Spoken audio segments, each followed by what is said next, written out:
Today, we're talking about Bronny James's sudden cardiac arrest and all the conspiracy theories that have popped up, Doja Cat waging war against her own fan base, the incoming Biden impeachment, Carlee Russell admitting she lied about the kidnapping, this horrifying police dog story. We're gonna talk about all that and so much more in today's brand new Philip DeFranco show. You daily dive into the news, so buckle up, hit that like button, and let's just jump into it. Starting with Bronny James, the oldest son of LeBron James, reportedly suffered a cardiac arrest on Monday during basketball practice at the University of Southern California. Bronny is 18 years old. He was reportedly treated at the scene before being taken to the hospital, and multiple outlets saying that he's in stable condition and no longer in the ICU. You also had a spokesperson for the family releasing a statement saying LeBron and Savannah wish to publicly send their deepest thanks and appreciation to the USC medical and athletic staff for their incredible work and dedication to the safety of their athletes. Outlets like ESPN noting that this is actually the second year in a row that a USC basketball player has suffered cardiac arrest. Right, and with this terrifying situation, you have tons of people sending their prayers and love over to Bronny and the James family right now. But also, if you look online, there are a lot of people that are trying to make this a story about vaccines, with among others on Twitter, even Elon Musk himself promoting claims that Bronny's cardiac arrest was tied to myocarditis. Writing, "We cannot ascribe everything to the vaccine, but by the same token, we cannot ascribe nothing. Myocarditis is a known side effect. The only question is whether it is rare or common." Though notably, he's not the only one talking like this, but at the same time, you have tons of people shutting that down, noting at the very least that nowhere in the family statement did anyone even say Bronny had myocarditis, or among the bigger things, people noting that you're more likely to suffer myocarditis after an actual COVID infection than from getting the vaccine. You also have people pointing to a study from 2019 before COVID would even be a factor in anything that found that sudden cardiac arrest is actually the most frequent medical cause of sudden death in athletes. And then, I'd like you to meet 23-year-old Girardier Rose. He's a commercial truck driver who said he was just trying to make a delivery at around 9:30 in the morning on a highway outside Columbus, Ohio. And at some point, state troopers try to pull him over a missing mud flap, right? A simple traffic violation. But for the next 20 minutes, he allegedly refuses to pull over, then finally rolling to a stop and then soon taking off again, with a 911 call that he makes shedding some light on his thinking at the time. And it seemed like they're trying to kill me. I don't know why they're trying to kill me.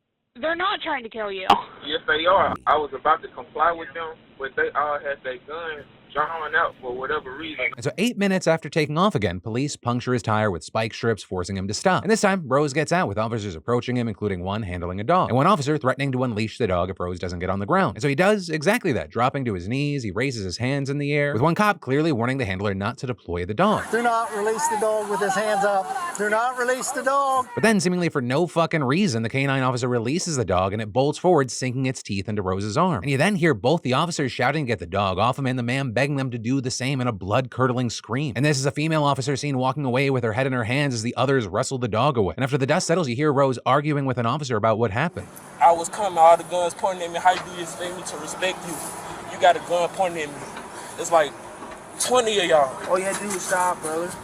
I did stop. So in the end, Rose was treated at a hospital, then taken into state highway police custody and booked on charges of failure to comply, a 4th-degree felony. Though he has since been released from jail, and it's unclear whether he'll be pursuing any legal recourse. As for the canine officer, Ryan Speakman, he's been placed on paid administrative leave, and the dog's been put in a kennel. And a 5-member use of force review board's investigating the incident and is expected to finish its report within the next week. And so in the meantime, as we wait to see what happens there, I'd love to know your thoughts with everything we've seen so far. And then Carlee Russell has finally admitted that, she fibbed, she pulled our leg, or to put it bluntly, she's full of shit, with her releasing a statement through her lawyer, which was read aloud by the Hoover police chief at a briefing yesterday. There was no kidnapping on Thursday, July 13th, 2023. My client did not see a baby on the side of the road. My client apologizes for her actions to this community. We ask for your prayers for Carlee as she addresses her issues and attempts to move forward, understanding that she made a mistake in this matter.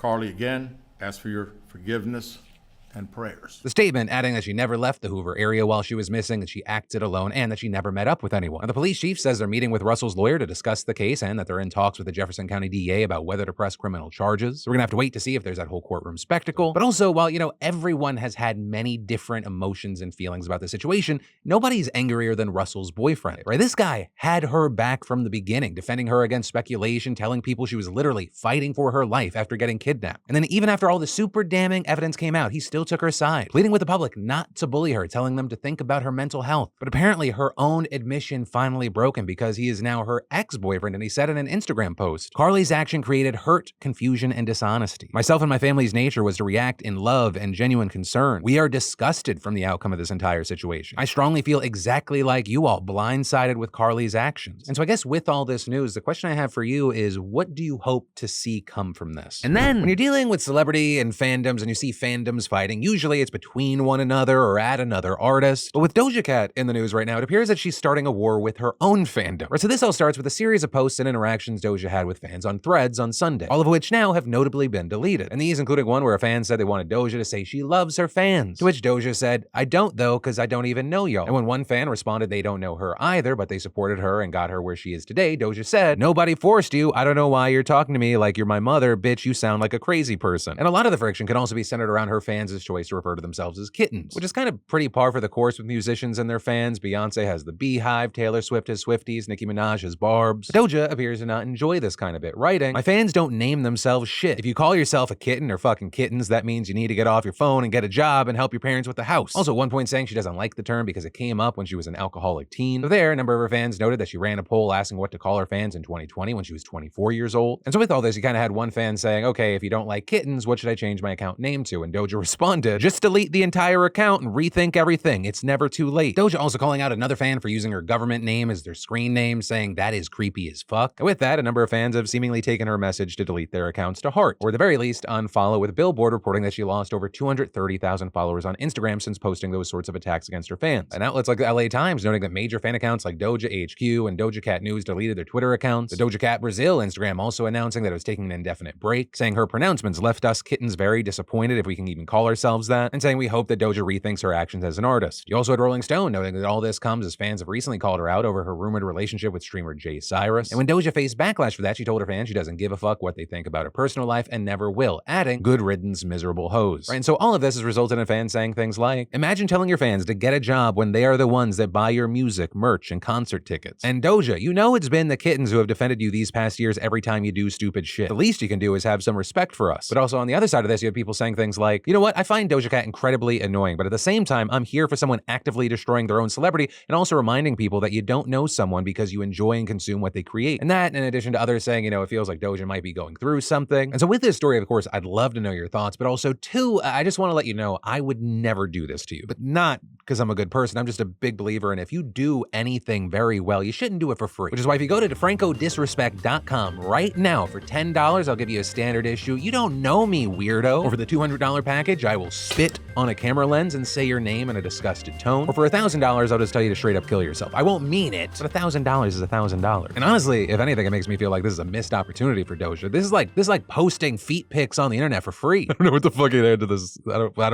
I don't even know about what I'm saying anymore. And then, if you think people hate when Jehovah's Witnesses knock on their door, that is nothing compared to when the IRS does it. In fact, this got so bad, the IRS just announced that their agents will, for the most part, no longer be making surprise visits to your homes and businesses. And that's a pretty massive deal because the IRS has been sending agents to knock on doors to resolve unpaid taxes or unfiled returns since at least the 1950s. However, recently, agents have been facing a growing number of threats to their safety. And while they've faced this type of danger before, right around 30 years ago, IRS agents were the most attacked federal law enforcement officers, being assaulted hundreds of times a year. These days, there's this mixture of political discontent and the fear of scammers putting these agents at risk once again. Some blaming Republicans for this, not just because they oppose the $80 billion that the Biden administration allocated to the IRS as part of the Inflation Reduction Act, but because reportedly they did so by fanning the flames of fear that the money was going to be used to shake down middle-class homes and businesses. With some even reportedly claiming that the IRS was going to spend that money to send armed agents to collect unpaid taxes. And so with all this, you had Tony Reardon, national president of the National Treasury Employees Union, saying, "The safety of IRS employees is of paramount importance, and this decision will help protect those whose jobs have only grown more dangerous in recent years because of the false, inflammatory rhetoric about the agency and its workforce." But again, it's not all politics, because you have Americans also having to deal with a growing number of scam artists who pose as IRS agents. And so the hope is that with this policy change, the fraud should be easier to detect. With IRS Commissioner Daniel Werfel saying, "We have the tools we need to successfully collect revenue without adding stress with unannounced visits. The only losers with this change in policy are scammers posing as the IRS." And so now, instead of revenue agents conducting tens of thousands of surprise home visits a year, that number will reportedly be dropping to just a few hundred, and those will only happen in unique cases involving summons, subpoenas, and the seizure of assets. And in the place of home visits, most Americans with delinquent taxes or filings are just going to receive a letter to schedule a face-to-face meeting with an agent. And then, it's not every day that our sponsors are actually the news, making headlines around the world. We've seen the CEO interviewed on CNBC, read about it in Forbes and the Wall Street Journal. They're everywhere on YouTube, and we've all wondered about it. I'm talking about Masterworks. Like, what is it they really do? Well, they've created a way for you to invest in multi-million-dollar artworks for a fraction of the price, returning tens of millions in profitable returns to investors like us. So thank you, Masterworks, for sponsoring today's PDS. And in fact, I've invested with Masterworks myself. And for anyone who doesn't already know, first, they buy the art with their own money, often privately to get a good deal. Pieces from superstars like Banksy, Picasso, Warhol. Masterworks qualifies them with the SEC in a process called called securitization. You then invest in that painting on their site, and they take care of the legwork to resell it for you. And like with any investment, nothing is a guarantee, but over several years, Masterworks has built an impressive track record of 14 exits so far, and every one of them returning a profit to users. 10%, 13%, a sale for 17% just days ago. Even as high as 35% net annualized returns. And with over 750,000 signups and now $800 million in assets under management, the shares for each new painting sell out very quickly. But if you go to the link in the description, masterworks.art/DeFranco, you'll get special VIP access to the front of the line. And then, how are your favorite A-list actors responding to the ongoing actor strike? Amid this historic labor reckoning in Hollywood, this has taken over a big part of the conversation, especially as the high-paid A-list actors are not, the people struggling or the people that the guild are striking for. Those big actors actually represent just a small fraction of SAG, and the majority of members are just regular working-class people trying to make a living, which for many has made it all the more important to see those big names doing something. And many have shown up on the picket lines. You've seen Jennifer Garner, Jack Black, Hilary Duff, Daniel Radcliffe, America Ferrera. Jeremy Allen White also showing up when he's not calling the paparazzi on himself while he's doing push-ups in the middle of the street. Which, hey,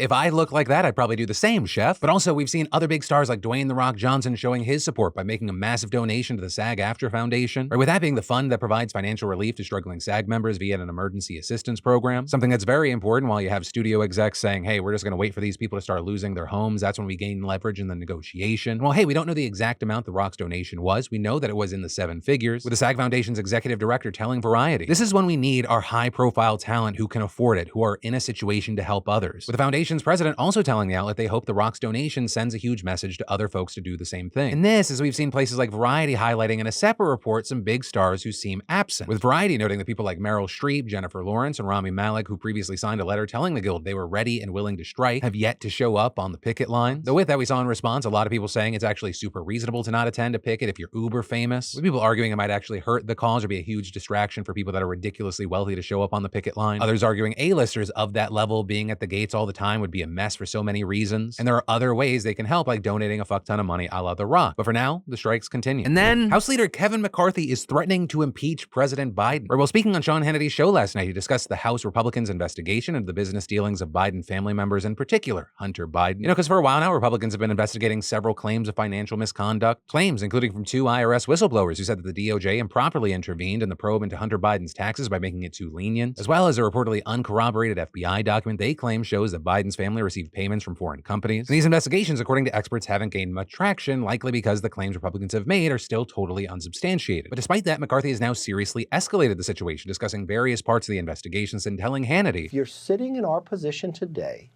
we would know none of this if Republicans had not taken the majority. We've only followed where the information has taken us. But Hannity, this is rising to the level of impeachment inquiry, which provides Congress the strongest power to get the rest of the knowledge and information needed.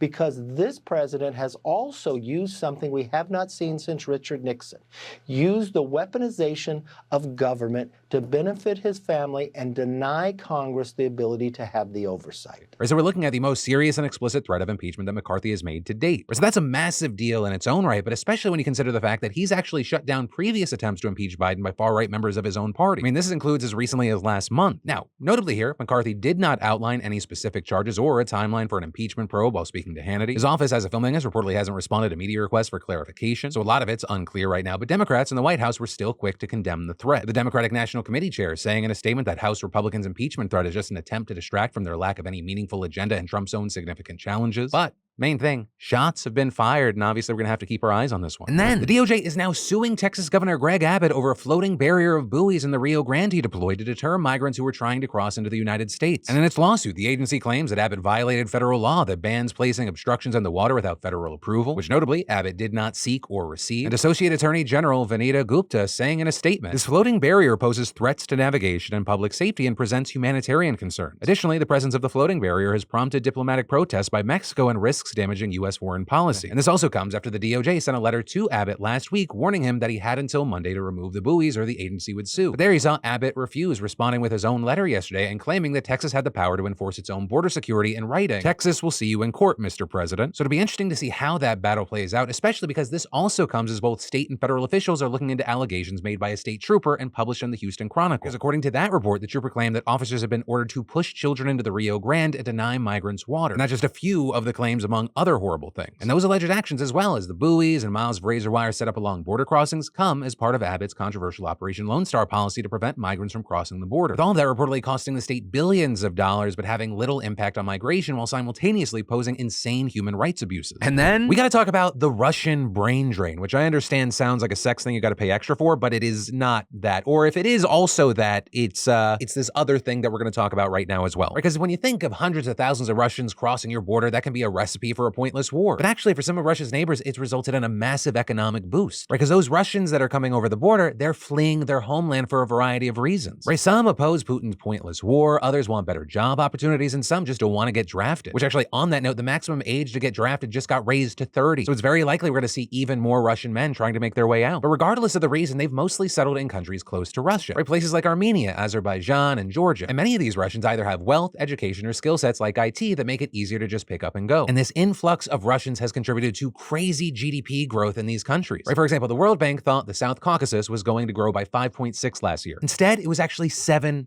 And while 1.4% might not seem like a lot, when you're talking about an entire economy, that is insane. And others did even better. Armenia smashed its 7% forecast by growing a whopping 12.6%. And so all of this points to a soft brain drain that Russia's experiencing, despite Putin protesting and saying, now that many people are actually leaving. But what we've seen are many Russian men going, okay, do I want to get killed by a grenade dropped by some Ukrainian drone, all for Putin's ego? Or do I want to take my education and skills somewhere safe for me and my family? But it's also not just potential growth leaving Russia and helping its neighbors. You have to consider assets as well, with Georgia seeing $2.1 billion in Russian transfers across 2022. That's 5 times the amount it had in 2021. And while $2.1 billion may not seem like that big of a deal, when you take into account the total, over $239 billion has left Russia, which is 4 times more than in 2021 and more than many countries' entire GDP. And the only reason this hasn't been entirely disastrous for Russia, at least on paper, is because it's currently being balanced out by a record-setting current account surplus of $227 billion, right? And that meaning its exports are way higher than its imports. But that's also hardly the entire story, right? The number is almost entirely propped up by the price of oil surging last year, coupled with shrinking imports due to sanctions. And those sanctions are really now starting to show how much they're affecting Russia, with many everyday items just not available on shelves. So as the draft expands and becomes more common, life gets harder for Russians, it's easy to see why many are trying to leave. And for now, it seems like this will just continue until maybe someone in Russia decides Putin needs a different kind of brain drain. And that is where this daily dive into the news is going to end. But for more news you need to know, I got you covered here and in those links down below. And of course, don't worry, because as always, my name's Philip DeFranco. You've just been Feuds in. I love yo faces, and I'll see you right back here tomorrow.